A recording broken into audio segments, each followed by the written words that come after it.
Because the Brotherhood of Light tradition comes out of the occult tradition of the Tarot, and basically, to some degree, the entire system of the Brotherhood of Light is built around the major arcanum of the Tarot. When the Brotherhood of Light lessons were first being published, they weren't all put out as a complete series of books. They were being put out one at a time, and each of the chapters in the book was being published separately. And there's 210 of those in the 21 lessons. Right. And the very first one you will find tucked away in the back chapter of Course 2, Astrological Signatures. And serial number 1 is called An Outline of Egyptian Initiation. And that was the first put into publication for the Brotherhood of Light lessons. And it goes through and it completely describes an Egyptian initiation, and it sets the tone for what the Hermetic Brotherhood of Light was about and how all of the lessons are integrated into that tradition. Zane received that information. This is back 100 years ago. Today is when he started the lessons 100 years ago. That lesson, he was in contact with 2 members of the Brotherhood of Light, or what was known as the Hermetic Brotherhood of Luxor. One of their headquarters was in Denver at that time. And there was a couple, Captain Norman Astley, a Brit, and Genevieve Stebbins was from New York, but lived in Paris. She studied the Delsarte method and was one of the primary teachers of that method in the USA and wrote on that. But what she did is she translated what appeared to be a very old manuscript for C.C. Zane and translated it into English. And he accepted it on authority. It was attributed to Iamblichus, who was a Neoplatonist of the 5th century BC. And Iamblichus is known for having written books on the mysteries and having been an initiate in Egypt. This piece of writing was taken from the writings of an author by the name of Paul Christian. He was writing in the latter half of the 19th century. He was born Jean-Baptiste Pitois, May 15th, 1811, but he would later take his father's name, which was Christian. And in 1839, he was appointed librarian for the Ministry of Public Instruction. And his job was to catalog a large number of old books, which was acquired from suppressed monasteries during the Revolution. He was a very prolific writer. He eventually came to know Eliphas Levi. The book that he's best known for was called The History and Practice of Magic. It was first published in France in 1870. And this is right around the time the Brotherhood of Light is coming on the scene in both Scotland, England, and France. Basically, Christian's legacy to the Tarot is he gave us the word arcana. He also Egyptianized the descriptions of the major arcanum and placed the crocodile on Arcanum 22. Levi and Christian were neighbors, and they met in 1852. Among the manuscripts that Christian got his hands on, in 1785, in Europe, called Prata Repoa, which described initiation into the Egyptian mystery schools. Around that same time, another manuscript circulating, which was called Egyptian Mysteries, an account of an initiation. This is the manuscript that was attributed to Iamblichus, which is the manuscript that Paul Christian got his hands on, and took portions of that which he included in the history and practice of magic. In this manuscript, however, which describes the tarot, the images pretty much match up with the tarot of Marseille, even though it's being described as an Egyptian initiation. Basically, Egyptian initiation was revealed to the world on September 30th, 1791, when Mozart's Magic Flute premiered in Vienna. So, guided by three helpful spirits, the initiates passed through their trial by fire and water. The noble souls represented by Pamino and Tamina are welcomed into the sanctuary of the temple. The less courageous and comedic bird catcher Papageno does not pass initiation, yet gets to continue in his worldly love with Papagena. So, this concept of Egyptian initiation and the tarot as being the steps in that initiation was very popular during that period of time. The thing we don't know is whether there is a more ancient precedent for that, because quite often things that show up in folklore or folk history oftentimes have remnants of truth tied in with them. That's as far back as we can actually trace this tradition that Zane describes in the Brotherhood of Light Lessons, in the ritual of initiation, and in all of the sacred tarot. And much of that stems directly from Paul Christian's translation attributed to Iamblichus. Now, modern scholars read that and they feel it's not Iamblichus's work, so we're left to wonder who this is actually attributed to. Does this come from the Bavarian Illuminati that were so popular at that time? We have to keep in mind that tarot historians follow paper trails. So if it's not written on paper, there is no way to authenticate something. Well, even tarot cards are written on paper, which we know is not all that durable, and if you actually use them, then they don't last that long. And then around it was either 87 or 88 that Samuel Weiser translated that into English, and it's called The Egyptian Mysteries, an Account of an Initiation. I mean, there are linguistic differences based on translations, and there's a very good chance that Christian was not working off the same original manuscript or the same manuscript that the Dutch into English translators were working with, but it is just so very close. It's very possible that there are seeds of truth in this. There is a temple below the Sphinx out in front of it that has a colonnades. Zane describes the temple as having 22 pillars. This is a temple that has 24 pillars. It's based on Iamblichus's description.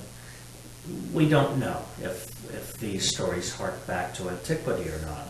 But what we do know is when we look at the Tarot trumps, at the major arcanum, they are hermetic imagery because they're basically done in allegory, and they're representing different virtues and different steps of character that are gained along the path of initiation.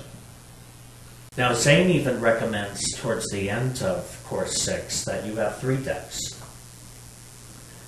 And one for reading for others, 2 for reading for yourself, and a 3rd deck for only asking what might be considered more spiritual questions, and or questions that might affect things such as world destiny. And since this is our last class, the last tarot class in this series, the 7-card spread is great for what surrounds type of questions. It would be hard to use the 12-card spread and change its theme, because its theme is dictated by each of the houses in the spread. So let's pick another perspective this time. What are other things people are going to ask about? Love and business being the two main ones. Maybe their purpose? All right, let's say a spiritual type question, which one's, life purpose would certainly tie into. So let's say the question that's being asked is, what surrounds my life purpose? So we would go to the past of the matter and would see the King of Cups. Now, since we're not asking real questions here, we have the opportunity to really make things up. This might represent, as Zane often describes, another person outside of the querent, or I often interpret these cards as also being a part of the querent. And since this question is about one's life purpose, if we think about it, the card is ruled by Cancer, a man who has one foot on the ground and the other on the back of a crab. So that's not looking so stable to start with. In one hand he holds a cup, in the other hand is a lunar crescent and the moon. Literally somebody who wears his heart on his shirt sleeves is being pictured here. So this might represent that in the past, this person's, let's say that it's a man that's asking the question, that this person's past path has been completely focused in on family, which Cancer rules. Home and family and the need for nesting and nurturing and looking out for others. And that thus far has been their life path, is to learn those skills which are tied into domesticity and family. In the present, we have the Youth of Cups, which generally represents a man of Pisces nature. So we're moving from the past, I feel, Cancer, to the present, I believe, Pisces. So we might say that at this point, he is a seeker trying to decide what he believes in. What are his tenets of faith?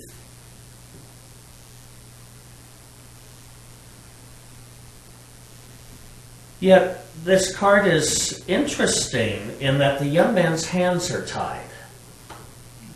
And Pisces governs both the 12th house of imprisonment and slavery.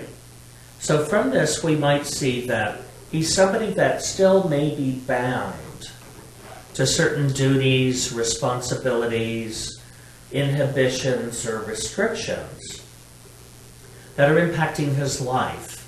And might also be impacting his ability to perceive what is on the spiritual path.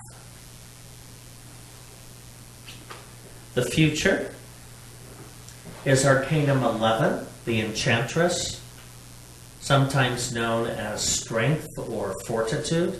So it shows to some degree, a domination over the bestial nature. We know Leo governs the 5th house of love and romance. And this is a card which is about elevating love from the animal nature to, if we think of Neptune as being the higher octave of Venus. Venus is conjugal love, whereas Neptune is the concept of universal brotherhood.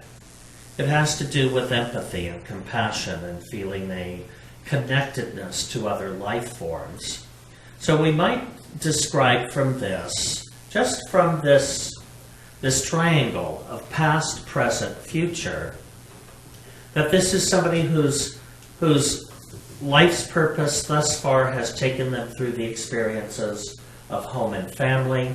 They're at a point where they're redirecting and trying to find their sense of what they believe in, what their faith is, and that they're going to move onto a more disciplined, mystical path that might, in its process, include the development of their intuitions.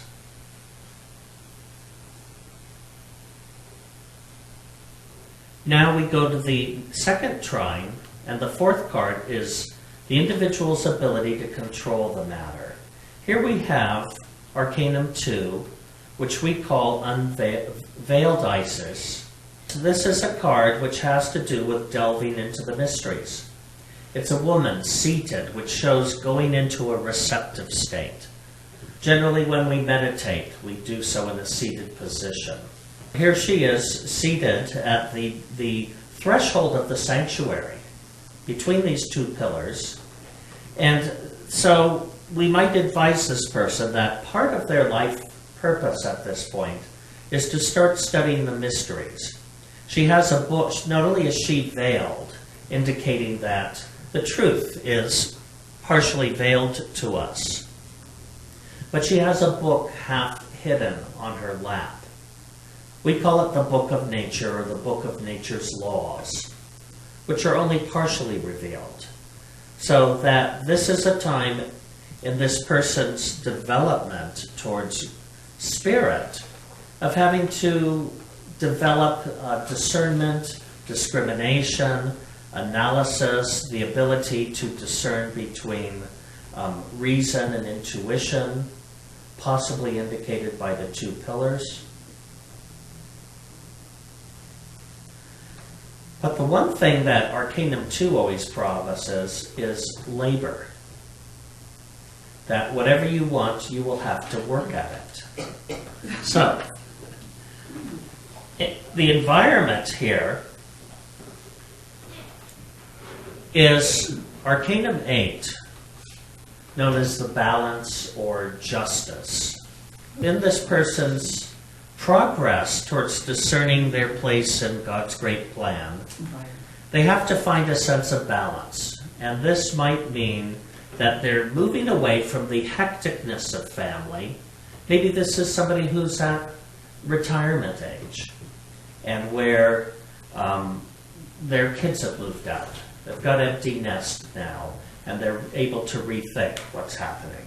So they might need to look for an environment that offers a sense of balance or equilibrium. Or it might be telling us that they have to balance their environment, that they need to find some equilibrium between the external factors of the world that's constantly grabbing our attention and the internal perceptions, because here justice is blindfolded, indicating that we have to be blind to prejudice, and sometimes to get the real answers, we have to use our inner sight. Is finding an environment that contributes to one's balance. Okay. You know, finding peace, calm, quiet, tranquility, a sanctuary or a meditative type of environment to go into, that having had an externally focused life, that at this point the person might need to do internal focusing. Thank you. And to lower the external stimulus.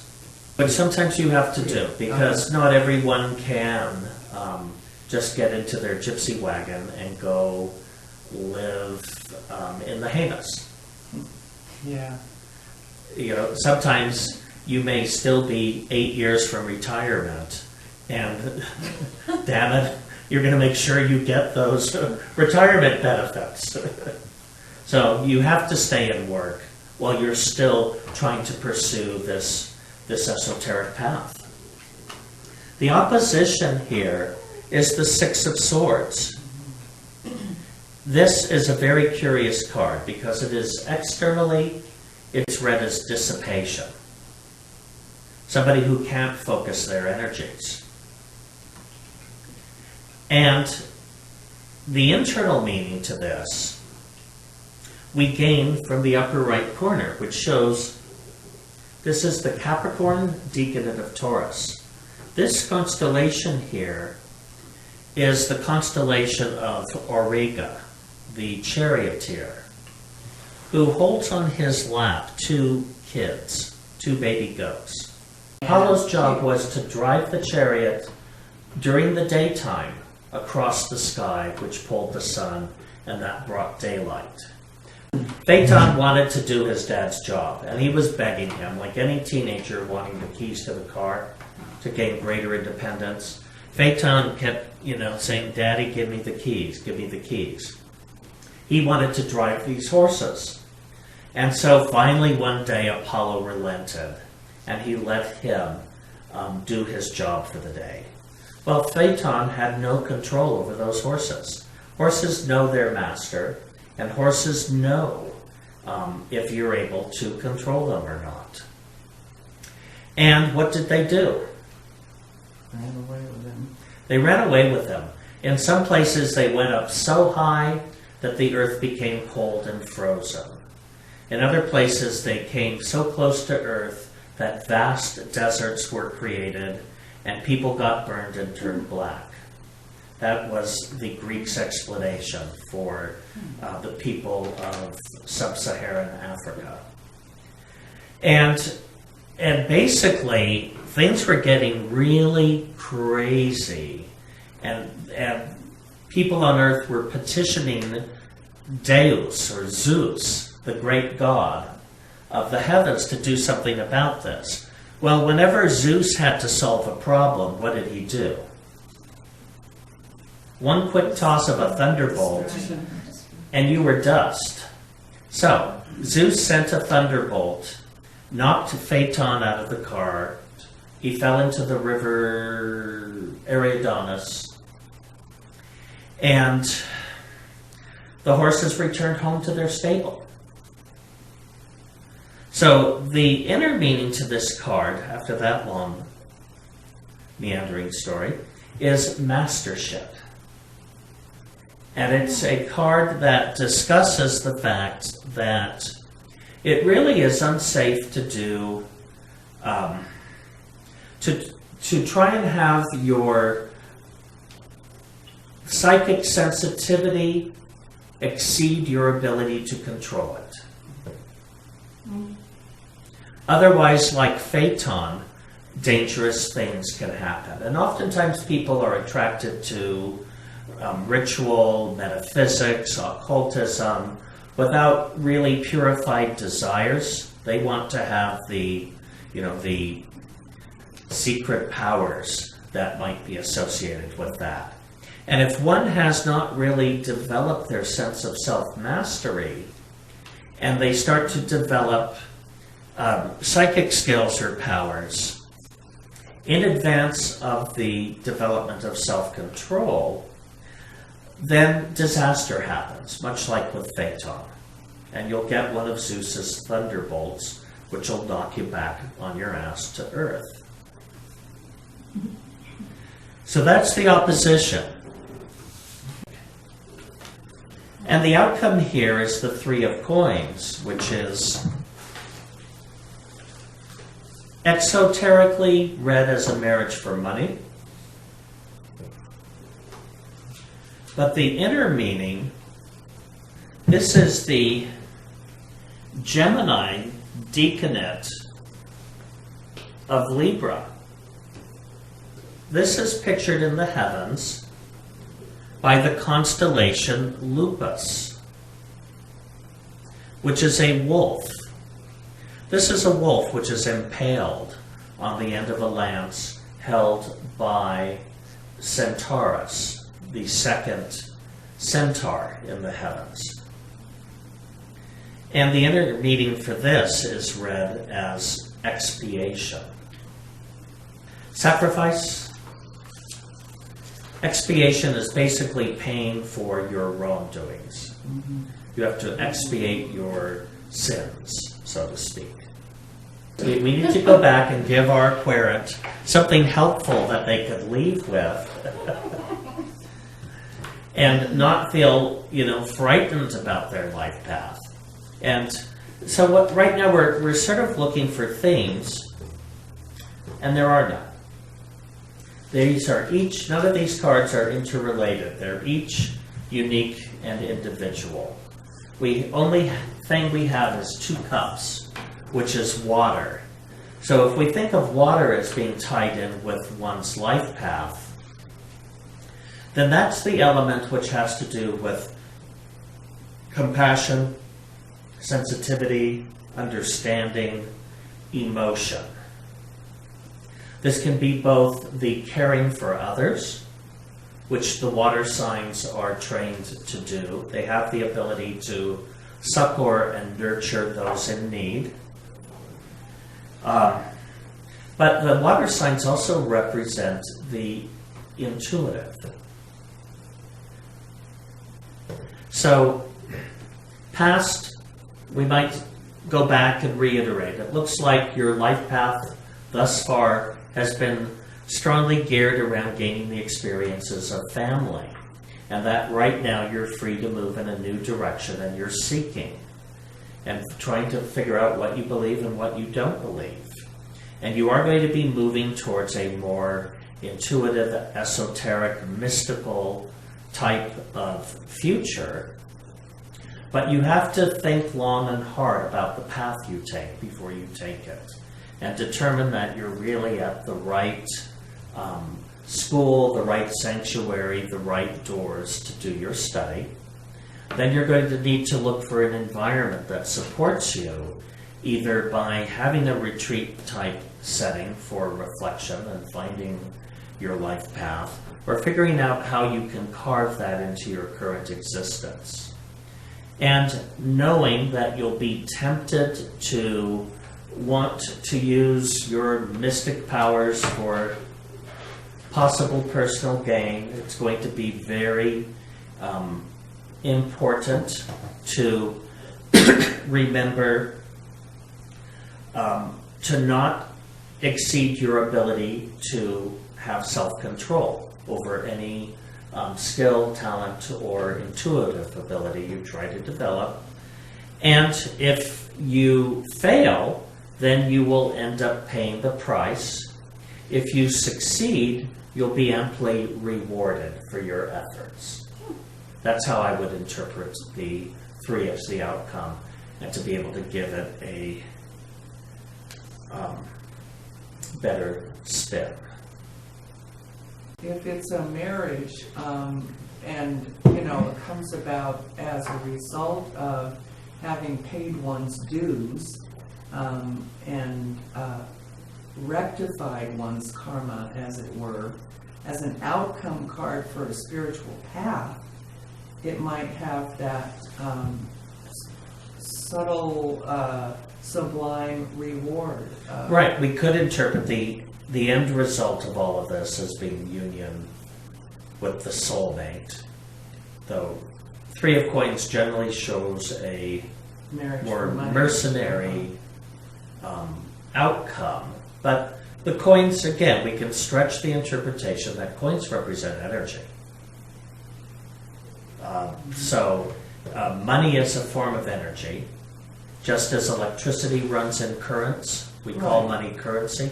And we turn lead into gold. Right. So if we can be alchemizing, one's life situation to complete oneself with a whole soul, the 2 halves of the soul, if we balance it right. And another interpretation of this could be that if you go through this process, your life purpose may be to make your livelihood out of working with other people with the insights that you gain, how to better the lives of others and receive your compensation through that. 3 of coins could also represent that as a possible outcome. Coins are air in the Egyptian tarot. Could it be kind of an intellectual reward, or is that taking it, in terms of... No, it can also represent an intellectual reward. There are probably any number of interpretations we could give this, and the advantage of working in a classroom is we can actually come up with so many that sometimes you just get the stuff that pops into your head, and it's better to say it than to keep it to yourself. So you come up with those answers, and that may be you may be receiving the information someone needs to hear. So. Well, and he's really drawn from the card with the intellectual reward because it is a Libra Gemini card. Mm-hmm. But it seems to be in conflict with the myth, because a wolf that's impaled doesn't seem to have a lot of reward. That was his reward. What you need to keep in mind is the inner meanings and the outer meanings are unrelated. Oh. You wouldn't use the inner meaning for this type of reading for life purpose. You would go with the outer meaning. Oh no, I might explore both. Okay. And the sometimes the clarity can come up in the conversation around a reading when you're talking with someone. Again, this is a made-up reading, so we don't have a person to get feedback from. You can pull from either meaning, or you can pull from both. But it's very important with these cards to not try and expect the inner meaning and the outer meaning to be parallel. Because with the Six of Swords is a great example. Dissipation or mastership. Which is it? They're diametrically opposed. Expiation and reward are diametrically opposed. And so there are times that's why divination has to be seen as an art and not a science. Because the art is really, the reader is painting the picture. And they are basing that on the symbolism that they're working with and the way in which the interaction with the querent evolves. Yeah. Okay. Yeah. So, what's another type of question someone might ask in a reading? Can we ask a question of the tarot that has to do with current events? Yes, I'm assuming this is Alice Marie. Yes, that's me. My question would have to do with the jetliner and just something open-ended, something like, what is the fate of the jetliner? Okay. Flight 370.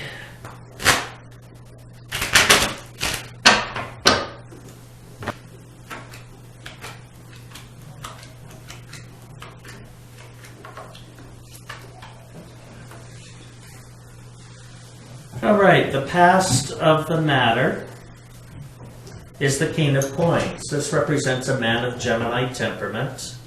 This could be somebody very bright, talkative, expressive. Gemini also governs the third house of transportation. So this could represent one of the pilots or staff, what might be I always like to think of this card as knowing 2 or more languages. Gemini. Or it could have to do with transportation. The present isn't looking so great. We have the Six of Swords again, which is either dissipation, which would to me imply that the jet is in pieces somewhere. If we look at it as mastership, then would have to say, well, you know, whoever made this disappear was a master magician. To be able to cloak this from satellite, from all forms of detection. The future is the King of Cups. Cancer governs the oceans. So I would say it may have broken up over the ocean, or perhaps upon impact with the ocean. This is the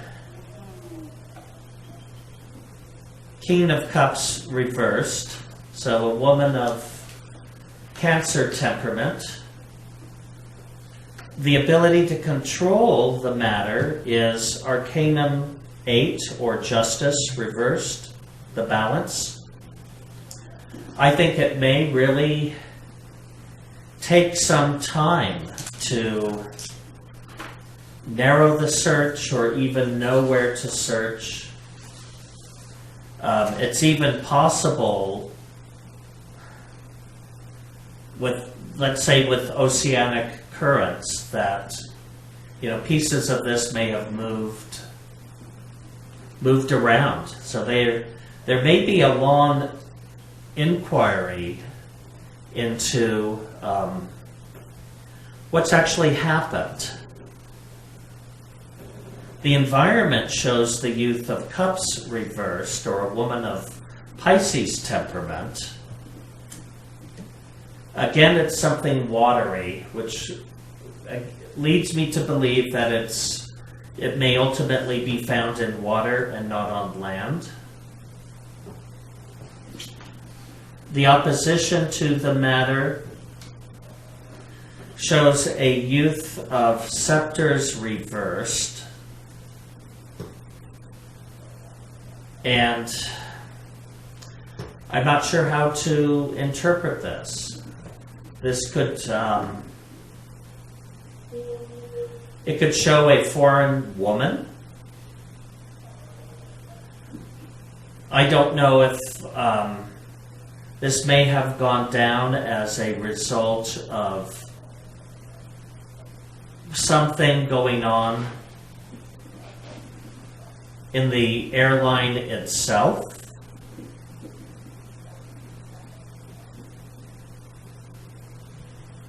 The key here is IC. So the opposition too is going to be the fact that we can't see where it is.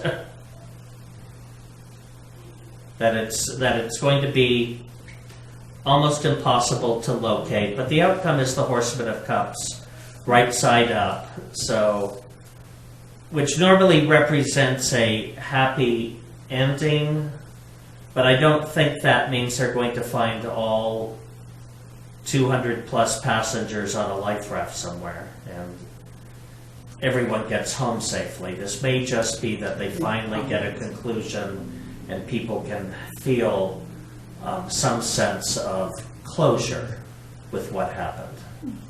You know, I was wondering if the Youth reversed card 6. Could it be the opposition, the Malaysian government, as what they did early on when the jet disappeared? They kind of were like maybe immature in their reactions to the event. Like even, for instance, the pilot, when they removed all of the equipment, the simulator, his computer from his home, there's a certain process you're supposed to follow when you undo all of those machines. You're supposed to take them all. And like they took some, but not others. Like they left the printer that had a hard drive on it. So I mean, I can see where the Malaysian government could be the environment, but that's what I kind of felt there with the opposition. 6 of Swords, the myth that we were speaking of in the last reading, Phaeton. Oh, that's a really good example. He fell into the ocean. Yeah. See? You're becoming a tarot master, Michael. Sorry, I shouldn't love it. Right. The story of Phaeton, where somebody lost control. Somebody lost control. And I think, they may be looking for some kind of espionage or, some secret thing which may not be what happened after all. It may be that somebody got distracted or confused and it just fell from the sky, and the path they're going down in terms of, thinking there's something fishy with one of the pilots, could turn out to be the wrong path. The thing that clued them into that was that the communication, two major communication mechanisms that all planes have were apparently purposefully turned off. So it seemed like it was an intentional blackout. Like you said, some master magician was Right. manipulating this. Oh, back to this, in the past of the matter, the king of coins, the largest connected group that was on this flight were Chinese calligraphers. Oh. And if you look, here he is writing on his scroll. Amazing. Interesting, huh? Right, there were 18 of them and their family members who had gone to Kuala Lumpur for a exhibit of their work, and they were flying back to China. Wow. So, we can find all sorts of symbolic associations for this in the cards. If there was any, hijacking activity, I don't think it got anywhere. I think it went to a watery world. Can this be not knowing where to look? Yeah. Where's the The vision? keyword for that Where's- card is I see. And so the that thing was is, where to we look. can't see anything for this. We neither know where to look because there were no longer any signals. I think the Indian Ocean is something like 14,000 feet in depth. It's one of those deep oceans, like the Pacific. So, What did you say about the outcome card again? well, to me, the Horseman of Cups, normally that represents love. But to me, it represents a happy ending, though in the case of this scenario, I think the only happy ending is when they're able to determine what happened and people can draw closure to where their family members might be.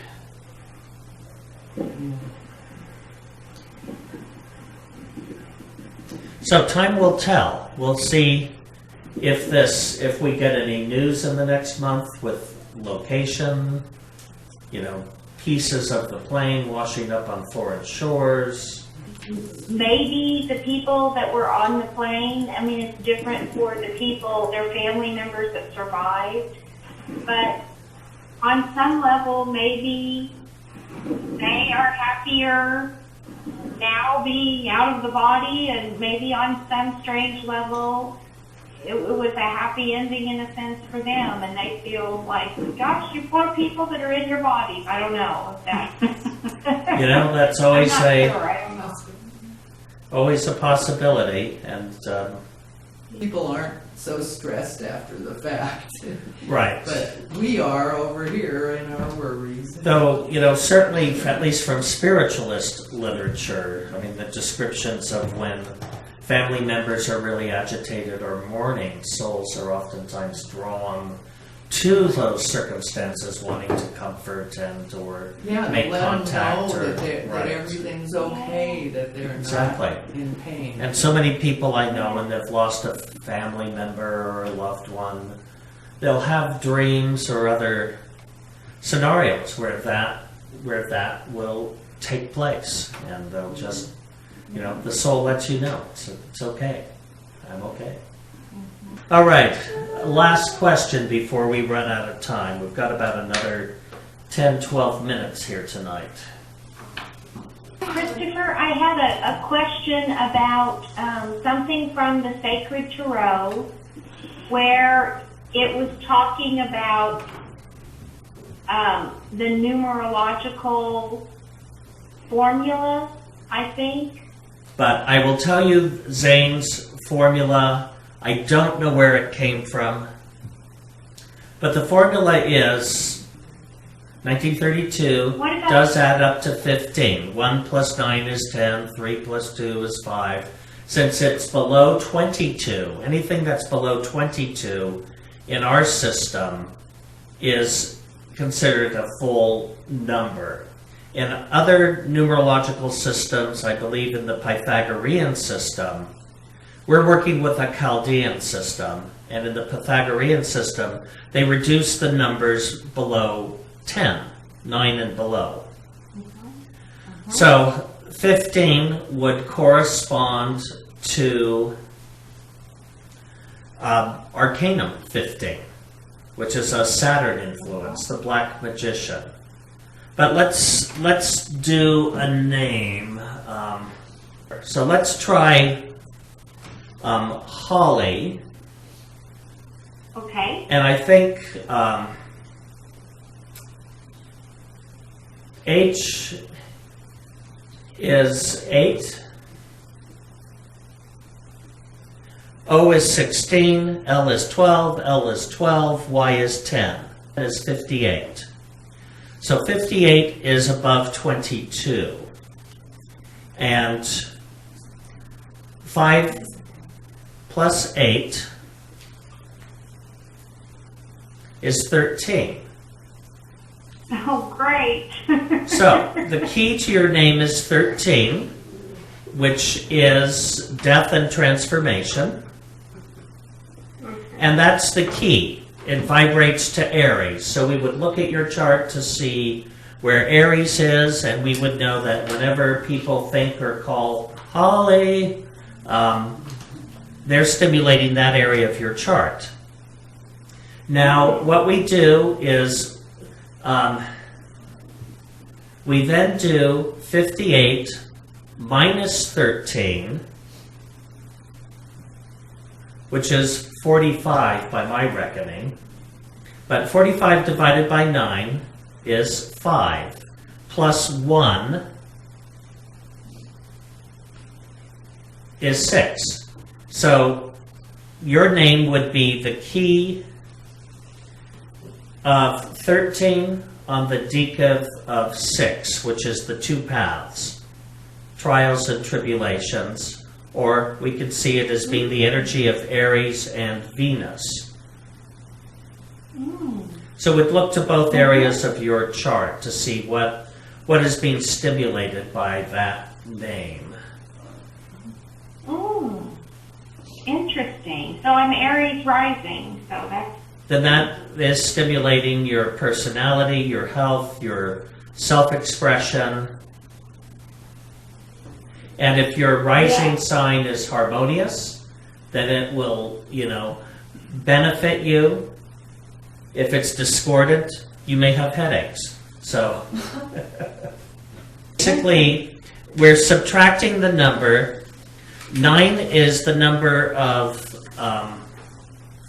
he calls it theosophic involution. But 9 is the solvent that we use in breaking the cards down, and then we always had 1 for the number that to represent the number we subtracted. Why? I can't answer that question. It's just the formula. It's not one I invented or was told why it works, but... Oh, thank you, Christopher. That makes it a lot more clear. Thank you. Yes. I was okay. thinking about Very quick yes or no. men landing on Mars. If we have within the next decade, will we have people on Mars? Is asking if within the next decade there will be a successful manned mission to Mars. I just heard a talk by a mineralogist who is one of the people who's volunteered to go to Mars forever. There will be a total of 16 people. Maybe.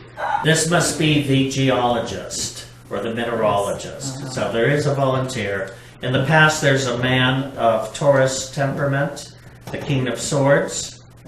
It's followed by Arcanum 10 reversed, which is a change of fortune. The center card is the 9 of coins right side up. So we've got 1 right side up and 2 right side up, 3 reversed. I don't think it's happening personally, but the 4 of swords is the outcome. But it does look like they may start to get funding for this mission, which is the 9 of coins. Something's going to make them fall out of love with the concept. We've got the 6 of cups in the near future. The outer meaning is a love affair. The inner meaning is responsibility. And I think they may have to really take into account what the environment is going to be like there in terms of heat, cold, gravitational pressure, etc. before sending someone up there. It may even involve the amount of time they might have to spend in transit and the impact that that could have on the muscles of the body. I mean, there's something that's going to make this take longer. So it shows it's a definite maybe.